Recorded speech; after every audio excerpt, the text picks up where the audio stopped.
Hello everyone. In today's lecture, we would read the first poem of class 12 English book and it's titled My Mother at 66. मतलब मेरी माँ 66 की उम्र में। अब ये किसकी माँ की बात हो रही है और क्यों उसकी बात यहाँ पर कही जा रही है, this is something that we are going to read in this poem. अभी बात हो रही है पोएट की। पोएट हैं कमला दास, जो कि जिनका कि जन्म मालाबार केरला में हुआ था। वो इंडिया के अगड़ी पंक्ति के कवियों में से गिनी जाती हैं। उनके वर्क्स जाने जाते हैं उनके सच्चाई, उनके ओरिजिनलिटी के कारण, उनके वर्सटैलिटी के कारण, क्योंकि उन्होंने हर टॉपिक्स पे पोएम लिखे हैं। और उनके पोएम में एक इंडिजीनियस फ्लेवर, जो कहते हैं ना स्वदेशीपन, वो उनकी पोएम्स में साफ दिखाई देता है। Kamala Das has published many novels and short stories in English and Malayalam under the name Madhavi Kutti. Some of her works in English include the novel Alphabet of Lust, a collection of short stories, Padmavati the Harlot, and other stories. In addition to 5 books of poetry, 5 books के अलावा वो एक sensitive writer भी थी, जो कि मनुष्य की परेशानियों के बारे में लिखा करती इन लिरिकल ईडियम। ये जो माई मदर एट 66 है, वो एक ऐसा ही एग्जाम्पल है जिसमें वो बता रही हैं मनुष्य की परेशानियों के बारे में, ह्यूमन रिलेशनशिप्स के बारे में वो बता रही हैं एक पोएम के फॉर्म में। So let's get to the stanzas of the poem. But उसके पहले कह रहा है कि ageing is a natural process. किसी का उम्र बढ़ना या घटना एक नेचुरल प्रोसेस है। Ageing is a natural process. Have you ever thought what our elderly parents expect from us? क्या आपने ये सोचा है कि हमारे जो बुज़ुर्ग पेरेंट्स हैं, माता पिता हैं, वो हमसे क्या उम्मीदें रखते हैं? तो यहाँ बात हो रही है, driving from my parents home to Cochin last Friday morning I saw my mother beside me. अभी वो कह रही है कि जब वो पेरेंट के घर से कोचीन जा रही थी पिछली शुक्रवार को, तो उन्होंने अपनी माँ को अपने बगल में देखा।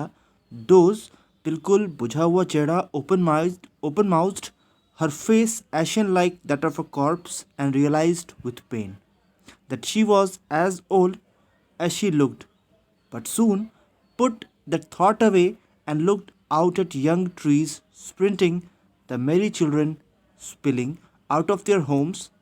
But after the airport's security check, standing a few yards away, I looked again at her, wan, pale as a late winter's moon, and felt that familiar ache, my childhood's fear.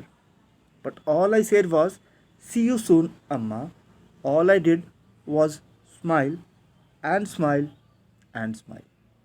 This was the reading of the poem. Now, if we look at the meaning, तो वो बता रही हैं कि जब वो अपने parent के घर से कोचिंग के लिए रवाना हो रही थी, तो जब सुबह उन्होंने अपनी माँ को देखा, तो वो बिल्कुल बुझे हुए चेहरे से, उनका चेहरा जैसे कि her face ashen like that of a corpse, उनका चेहरा जो था वो किसी मुर्दे की तरह मुरझाया हुआ था। मतलब वो बिल्कुल वीक हो चुकी थी, वो बिल्कुल एनर्जी से रहित थी, उनमें कोई एनर्जी नहीं थी।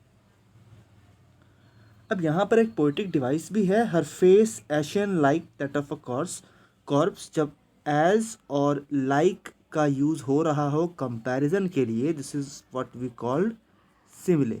इसे हम सिमिले कहते हैं। दूसरा, she was as old as she looked. वो उतनी ही बूढ़ी थी जितनी वो दिख रही थी। लेकिन मैंने उन चीज़ों से खुद का ध्यान तब हटाया। वो तो उतनी ही बूढ़ी थी जितनी वो दिख रही थी, लेकिन जब मैंने देखा, when I looked out at young trees sprinting, जब मैंने देखा कि जो पेड़ हैं वो बड़ी तेज़ी से दौड़ लगा रहे हैं। ट्रीज कैन नॉट स्प्रिंट, तेज दौड़ नहीं सकते, but in the poem it's showing and it's also a poetic device called personification. Trees sprinting, the मेरी चिल्ड्रन, जो खुश बच्चे थे वो धूम मचाते हुए अपने घरों से बाहर निकल रहे थे। लेकिन after the airport security check, जब एयरपोर्ट पे दोबारा मेरी सिक्योरिटी चेक हुई, standing a few yards away, I looked again at her, wan, pale. अभी सिक्योरिटी चेक के वक्त मैं दोबारा उसकी तरफ देखती हूँ और मेरी माँ मुझे वापस वही मुरझाई हुई, लैक ऑफ एनर्जी, बिल्कुल वैन, परेशान, as a late winter's moon, जैसे कि विंटर का मून दिखाई नहीं देता क्लियरली, उसी तरीके से उसके चेहरे के एक्सप्रेशंस भी साफ दिखाई नहीं दे रहे थे. It's again a simile, pale as late winter's moon, and felt that old familiar ache. और वो मुझे फिर वही महसूस हुआ जो मैं घर से बाहर निकलते वक्त महसूस कर रही थी उनके साथ. पोएट घर से निकलते वक्त क्या महसूस कर रही थी? उनके चेहरे का बुझा होना, उनके चेहरे पे एनर्जी नहीं होना, उनका ओपन माउथ होना और फेस एशन लाइक अ कॉर्प्स. अभी सिक्योरिटी चेक के वक्त उनको वही फीलिंग्स मिल रही हैं, जबकि बीच में पोएट देख पा रही थी पेड़ पौधों को दौड़ते, तेजी से दौड़ लगाते. मतलब यहाँ पे बात हो रही है comparison of two stages of life, when one is lack of energy whereas the other one is full of energy. जो बच्चे हैं वो एनर्जी से भरपूर हैं, जो पेड़ हैं वो तेज़ी से दौड़ लगा रहे हैं. इनका समय काफ़ी अच्छे से बीत रहा है, लेकिन शुरुआत में पोएट ये सोच रही हैं कि उनकी माँ की हालत आज कैसी हो चुकी है. और मुझे वापस वही चाइल्डहुड फियर और जो मेरा बचपन से डर था, लेकिन मैं सिर्फ इतना ही कह पाई, सी यू सून अम्मा. वो अपनी माँ को सिर्फ इतना ही कह पाती हैं कि माँ तुमसे जल्द ही मिलती हूँ. All I did was smile and smile and smile.